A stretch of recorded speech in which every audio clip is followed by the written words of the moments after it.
I'm going to add him to the party so he's not standing there.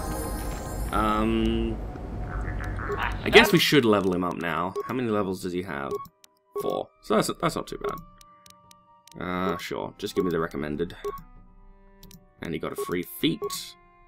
Aha! Attributes. So, HK-47, being a droid, can't actually fight in hand-to-hand combat, as far as I know. I mean, I guess if you left him unarmed, he would punch people. But why would you do that? When he's actually decent at shooting things. Oops. Pushing the right button does help. And I think he gets... Yes, he does. He does get a feat this time around, so let's see what he's got. I think he has... Yeah, he's got blaster rifle specialization. Or is it focus? Focus. He doesn't have that many options in terms of feats because he is, after all, a droid, and droids get a very limited collection. So we'll just go with this. And I think he gets... Oh, I was wrong. I thought he got 1 more feat for that. But he does not. And he comes with a blaster rifle already equipped. I think Zalbar's bowcaster is actually better for him. Yes. And sonic rifle might be better still. No. Zalbar's bowcaster will do. We'll outfit him soon. First, though, I want to go and claim my racing bonds. And we actually also want to go to Manan to get rid of these damn Gizka. So we'll go to whichever one is closer to click on, I guess. To the Ebon Hawk. Because the Gizka get in the way. They're really irritating. So let's go to the front of the ship. Hey, Bastila. And where is Manan? Manan is on the way to Yavin. Let's go to Manan then. I do really, really love these cutscenes for taking off and leaving the planets. They're so good. They're so brilliant. Whee!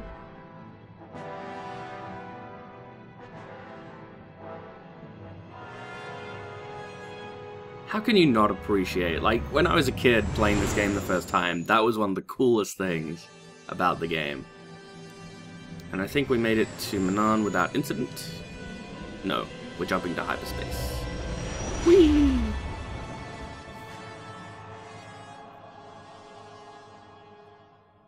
And Manan is, because all of the planets are single biome worlds. Oh yeah, we'll get the vision about the star map now as well. Which isn't really a big deal. We can always rewatch it later, but we might as well see what it is. So it looks like the star map is underwater. That could be interesting. So yeah, water planet. Planet of fish, literally. The Selkath, I think they're called? I'm pretty sure they're the Selkath. They are literally fish. Yep. And I think we'll bring HK-47 on this one. Just because I like him. Another vision.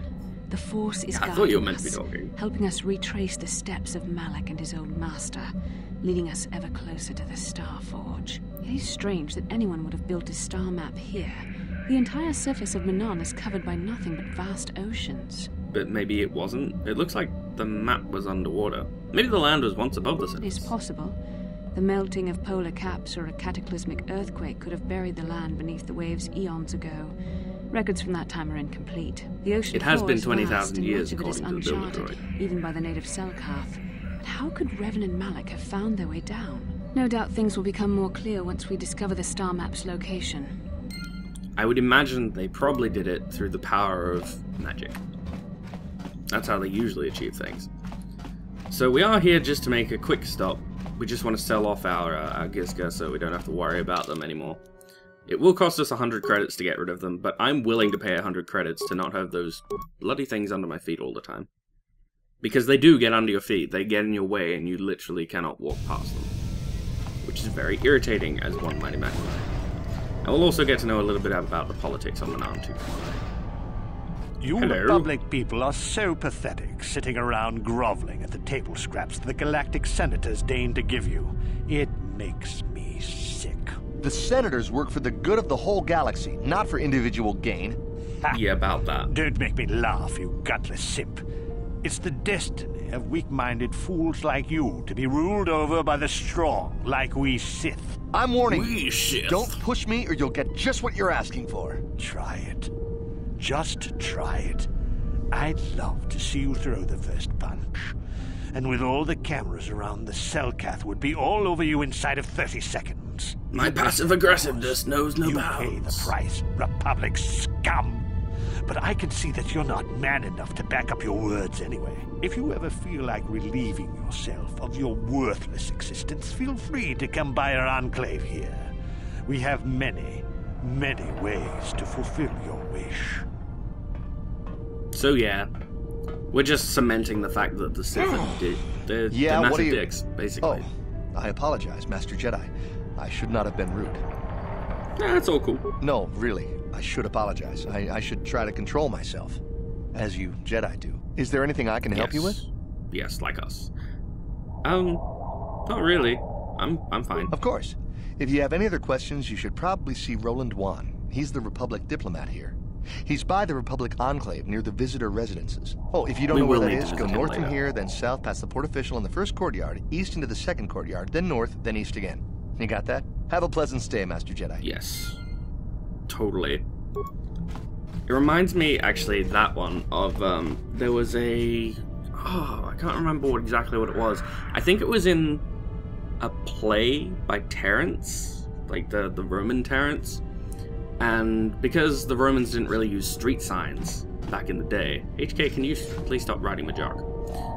Because the Romans didn't use street signs, you had to be directed based on, do you know where this thing is? And there was a scene where there was just very, very convoluted directions given, and the guy says at the end, but that alleyway is shut. So he goes and has to be explained to all over again. That guy. Hello, merchant.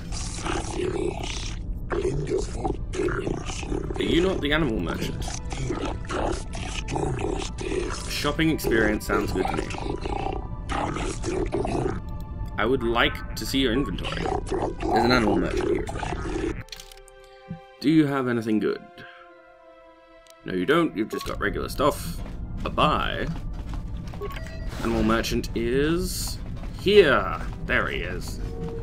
You, Nubasa, come here. Really, Bastila? We spoke not 5 minutes ago. Fine, what's up? What is up? Yes, I suppose I can understand your curiosity, given the bond that connects us. Very well. I'll tell you a bit about myself. How did you join the Jedi? I was found to be strong with the Force at a young age, as most Padawans are. As a girl, I was given to the Order to be trained. When I joined the Order, I left my family on Tal Ravan, as all Padawans do. My family is still there, the last that I heard. I've had little contact with them, as it is discouraged. Really? Why? Relationships with family members are fraught with powerful emotions. Such extremes are to be avoided. Anger and hate are the worst, but even love can lead to folly. There is a romance quest for Bastila. I'm not going for anything in particular regarding the outcome of that, so I'm just... If we end up in a relationship, yay. If we don't, I'm not going to be cut up about it. But you aren't allowed to love. Emotional entanglements can be dangerous. I don't remember how you They get impair there, rational so... thought. They can lead to outbursts of uncontrolled emotion. A Jedi must be above such things. You don't sound convinced about that. It can be a hard lesson to learn. I was not on good terms with all of my family, but I do remember missing my father terribly for a long time. Understandable. You and your dad were close. Very close. I was only a little girl when I left my family, but I still remember him fondly. He was kind and gentle and doted on me. My mother, however, was different. I was not on good terms with my mother. I was only a little girl when I left, but I was old enough to resent her and the way she treated my father. She pushed my Maybe father you didn't into treasure understand. hunting. I spent all my young life on ships, traveling from one false lead to the next. She whittled away my father's entire fortune, and I hated her for it. I think she was relieved to give me to the Jedi, but my father was heartbroken. Understandable. But you never tried to get in touch with A him? child is too young to understand the sacrifices that must be made. It's better if they have no contact with their family once they're removed. Once I But was you're an older, I adult now. realized the wisdom of this policy. A Jedi must do what is needed, personal desires notwithstanding. Love can only obscure and confuse the matter. See, I don't think you're right, and you sound very sad when you say that. Even a Jedi cannot always control the feelings of the heart. We must do our best to guard against it, no matter what the cost. But some sacrifices are harder than others. I guess that do makes not wish sense. to discuss this anymore. I would rather return to our mission. Again, you brought it up. I just wanted to come and sell our Gizka. Nubasa, my man, my homie. I've got a very exotic species for sale. I actually have some Gizka. Are you interested? Really? But why can't you take them? But that means you have experience with them.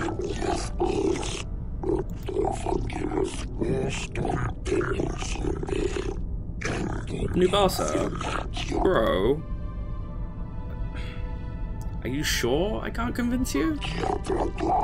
There we go. Yes, you have experience with them. Done. Deal.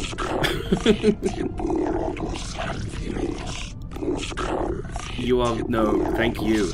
Thank you.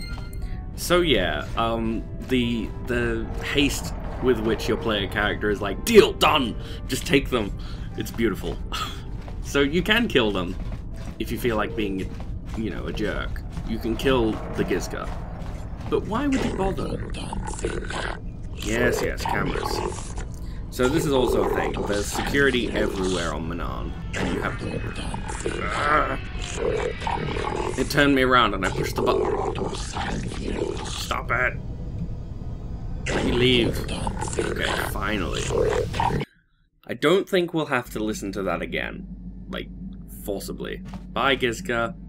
Fuck off and never come back to my ship. Alright, cool. All is good, so I'm going to throw down a quick save. And we are going to head to Yavin, because Yavin has things that we want. Actually, before we go, is there anything you want to talk about? You wish to talk to me? I've been watching you, studying you closely to see what kind of progress you've made since your training at the hands of Master Zar. I see. So yeah, you could tease her again. I think we know the real reason. You never give up, do you? I admit, I'm interested in you. I find you intriguing, compelling even, but it's not what you think. You don't know what I'm have a great thinking. Gift. You have an awesome command of the Force, and I tremble when I think of how you might misuse it. So yeah, this is the one time that I actually look at a BioWare romance quest and think that it is actually funny. Because you could tell that they were having fun with writing this, and they were like, how can we make this feel totally non-serious? What? No, of course not. And that reaction. Not like that anyway. In many ways, you are dangerous. You could be the savior of the galaxy, or you could bring untold destruction upon us all. I've seen how you've resisted many temptations and continue to walk the path of the light side. Very commendable, but I'm afraid you might stray from this path. You need to see what the dark side represents in its entirety, for it is what we battle. Only the wisdom of a Jedi Master can truly explain this, but I will do my best to make you understand. Okay, sure. What are you trying to tell me then? The dark side is not simply giving in to anger, temptation, or to use the Force to destructive ends. These things only lead to the dark side. The dark side grows stronger and more insidious the closer you draw to it. It begs you to surrender to it, to release all its terrible power, and it becomes harder and harder to resist. Not really. And once you stop resisting, it's too late. It twists you up inside and turns you into a mockery of everything you once stood for. See, because, again, as I mentioned earlier, the thing with KOTOR 1 is that BioWare made light and dark very black and white. You're either a nice guy or a complete douchebag. And it's quite easy to resist the playing as a douchebag because there's no real advantage to doing so. KOTOR 2, on the other hand...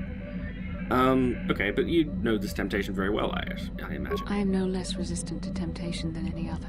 I simply have the benefit of training that you do not. But even the training of the Jedi might not be enough to save us. We need only to look at the atrocities which have been committed by those under its sway to understand the terrible, corrupting evil of the dark side. Millions it is pretty insidious. Far more suffering. What sort of person would you have to become to perform such deeds gladly? I don't know. I could never see myself doing that. That is why the dark side is so insidious. If you are not careful, you do not even see each small step you take towards it until it's too late. So you're telling me I have to be paranoid? We would never fall prey to such a horror, that we have unlimited control, vigilance, and foresight. If only that were true. The Sith have become powerful because there are many Jedi who've succumbed to the lure of the dark side and joined their cause. What greater weapon is there than to turn an enemy to your cause, to use their own knowledge against them? We are weakened while they are strengthened, so we must harden our hearts and do whatever is required to fight against the dark side, even when the battle becomes wearying. Such as what? I don't know. The vision of our future is clouded by shadows cast from the dark side. But I sense something ominous lurking in those shadows. But words alone cannot save one from the dark side. Come, we should continue with the task at hand. When the time comes, I only hope we are all strong enough to do what we must. My apologies for that abrupt cut there. I just had to go deal with something that required my immediate attention, unfortunately. So, as Bastila was saying, the dark side is insidious, and that it can creep up on you. That's a theme that a lot of Star Wars explores, but I find that KOTOR doesn't actually do it as well as it could. I get that Bastila is supposed to be, you know, she's a Jedi Knight, but she's a very unproven Jedi Knight, so she hasn't quite gotten to the point where she's gotten past all the dogma, as it were. She's just kind of repeating stuff by rote, but she does have doubts, which is nice. The problem is that KOTOR makes the dark side out to be this deep, insidious thing, but because of the binary choice sets that a lot of the light versus dark choices are in this game, where it's basically be a massive dick or be a good guy, that doesn't come across as well as it could, which is unfortunate because it's an interesting message. I like it. Now, a cool thing about KOTOR is I get that some people don't like it, but a cool thing that sometimes happens is that while you're flying from place to place, you'll get ambushed by Sith starfighters. I get why people don't really like it, because the turret minigame mechanic is kind of whacked. It's not that great. But I like the idea. The idea is good. It just needs a little bit more refinement. And the nice thing is that in KOTOR 2, you've only got to do a few of them. There's not as many as there are in KOTOR 1, because in KOTOR 1 you'd be going back and forth from planet to planet as you triggered different quest lines, so it's a little bit easier. I don't think we'll talk to anybody right now. We're just here to make some moolah. So let's go make that cash money. So if I remember correctly, you can, on this station, collect yourself up to 20,000 credits just by selling these racing bonds, because they go for 60 credits everywhere else, but the guy here will pay you 150 something. I think it's 156. It's something close to that. It's basically a lot. You can get a ton of value. And he's got some cool dialogue. I like him. He's an interesting guy, this fella. Hello. Can we come in? Yes, it is the Ebon Hawk.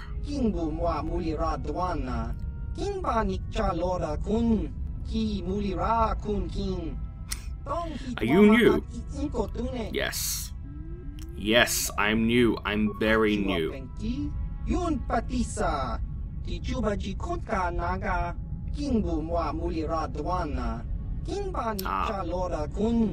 Well, I'm on a mission for the Republic. Yeah, they didn't. I just sort of popped out over here. I heard you buy stuff for stupidly high prices.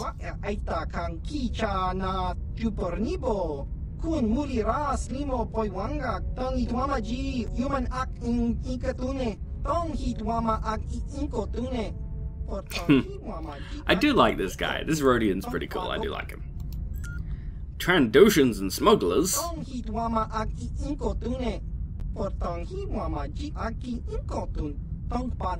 I see. Yes, they do, don't they? I love how he sounds so world-weary about everything. Okay, you open that door. There you go. Now you got it. I love how he sounds so world-weary about everything, though. He's just like, it's a pity nobody has much imagination. And he's got a pet Gizka! I don't know how he's only got one, though. Hello? Pet the Gizka. Hello? So you can shock it and force lightning it if you want to, but no, we're just gonna be nice. Oh, who's a good Gizka not reproducing and, you know, clogging up the entirety of the station? You are. Yes, you are. Alright, you sir, we have business. You have security cameras out there, don't you? You look too human.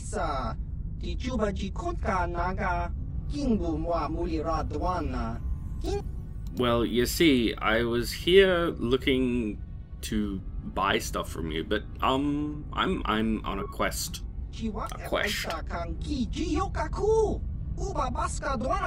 I like how he always says this, even though you could potentially come here with like 3 Jedi, all carrying lightsabers. They've sent me to stop the Darth Malak man. Yeah, he's the new one. He's very new too. He's the Dark Lord of the Sith.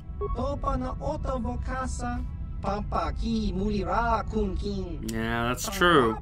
They're like an insidious disease.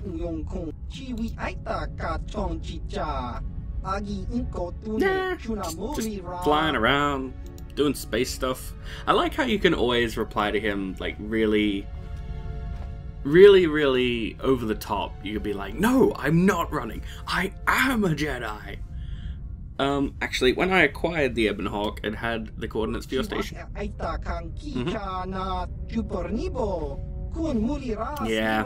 Davik was a lazy bastard, wasn't he? No, not as far as I know. Ancient ruins? What ruins? Tell me. Oh, I see. So yeah, he can give you a bit of background on the old Sith, because there's a lot of them. Exar Kun is one of those really big names if you read the extended universe stuff, although they've kind of made all of that non-canon now, so I don't know. But basically, he was a bad dude seduced by the dark side. And then later in the EU, his spirit takes over Luke, if I remember correctly. You've got stuff? I see. So yeah, he sits up here, tinkers on stuff, he builds things, which is really cool. You can ask about the Trandoshans and the smugglers. It doesn't really make much of a difference though, so let's just ask him if he's an inventor. Ah, cool. It's usually weapons and stuff. I like weapons and stuff.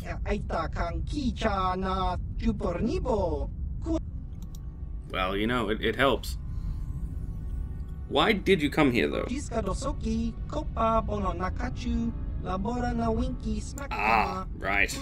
Well, that would make sense. They decided they didn't need it anymore, so you moved in. Yeah. Seems like you've done okay. Oh, I definitely empathize with you, good sir. I definitely do. I like being left alone too. Have you got anything you'd be willing to sell me? Cool. That's fine, that's fine. I don't actually plan on buying anything from him, I don't think.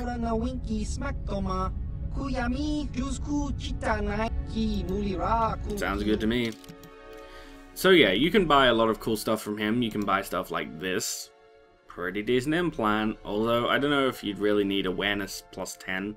You generally only need about 12 awareness to be able to see minds and all that sort of stuff, but it's a nice little, it's a nifty little gadget. This one, it's okay, but really, by the time you become a Jedi and you can get healing, you can just avoid having to worry about poison and mind-affecting stuff. You can generally manage to resist it because you're a Jedi. It's your friends who kind of need help on that front. But yeah, he doesn't really have anything that we particularly want. The light exoskeleton is kind of cool, but again, not really what we're after. If this was KOTOR 2 and this was an item up for grabs, I'd be like, yep, having it. I'm fucking having it. But no, it's not. So what we're going to do instead is we are going to go find our racing bonds, and you'll see up there 4,512 credits currently. Let us see how many we get if we go and sell all of ours. So, excuse the clicking that you may be able to hear from me tapping the enter key as we sell all of this stuff. Go racing bonds, go make me money. And as you can see, 156 credits for each one. If you sold them on Tatooine or something like that, you get 60, I'm pretty sure. Yeah, there you go. It can usually be redeemed for around 60 credits simply by selling them to any merchant or at any store. 23,232. Making bank. And I don't think there's anything else here that we particularly want to sell. I think we're good. Yep, pretty sure we're good. You can sell this for 32 credits? Really? Huh, how about that? But no, we're done here. We have made our money. Let us go. Karth, Bastila, allons-y. And now we'll head back to Tatooine, I think. Although, there's a couple of cool things on Dantooine, and we do have to go back there anyway. There is a quest for us to find out who's been stealing stuff on our ship. Yeah, let's do that. Let's do that, and then we'll go back to Dantooine, we'll buy some cool stuff, and then we'll continue on.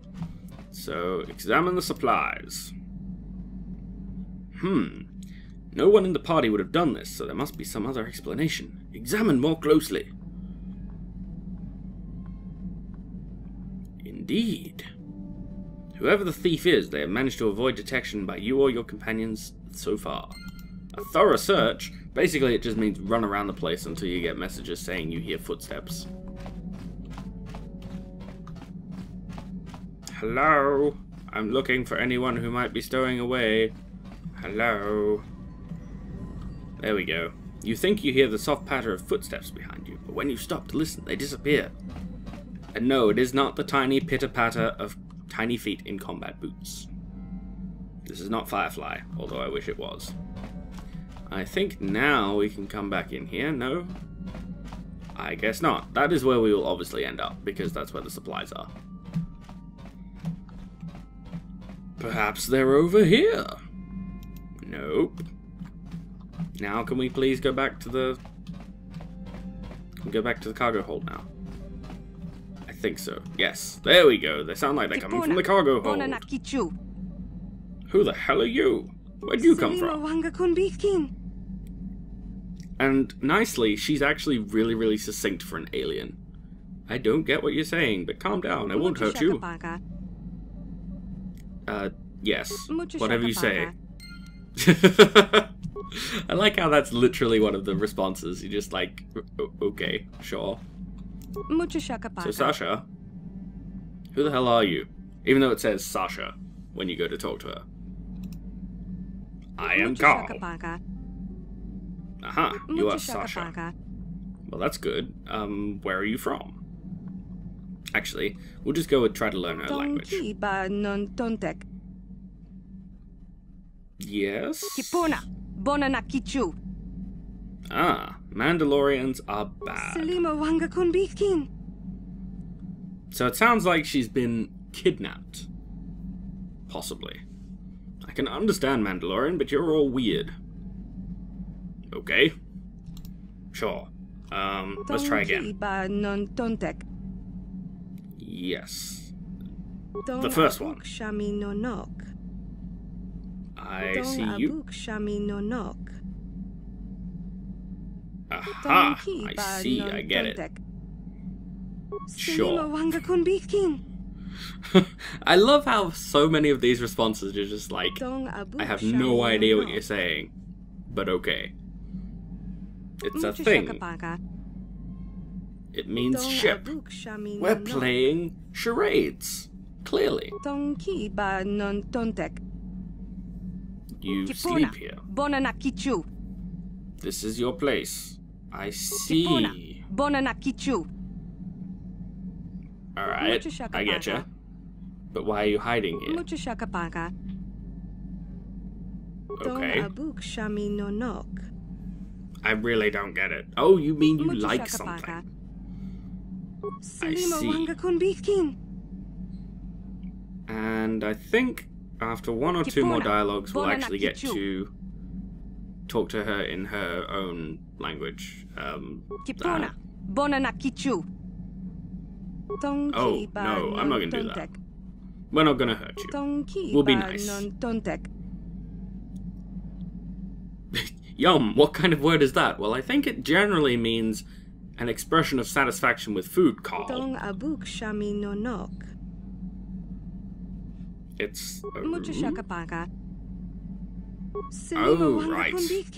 See, she even spelled it out for you. It literally was food. I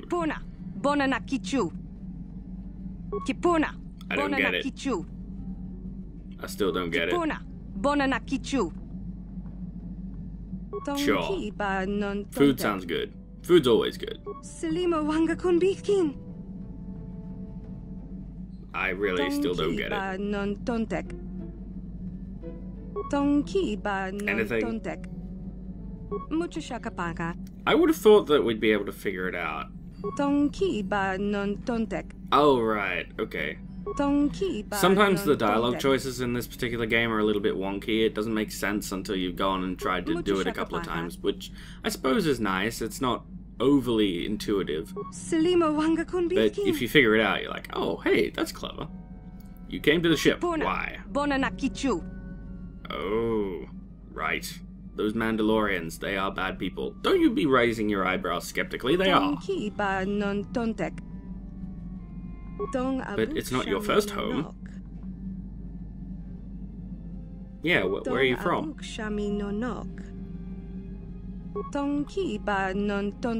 Oh, Dantooine! They're on Dantooine! Alright, well, we'll try to take you home, okay?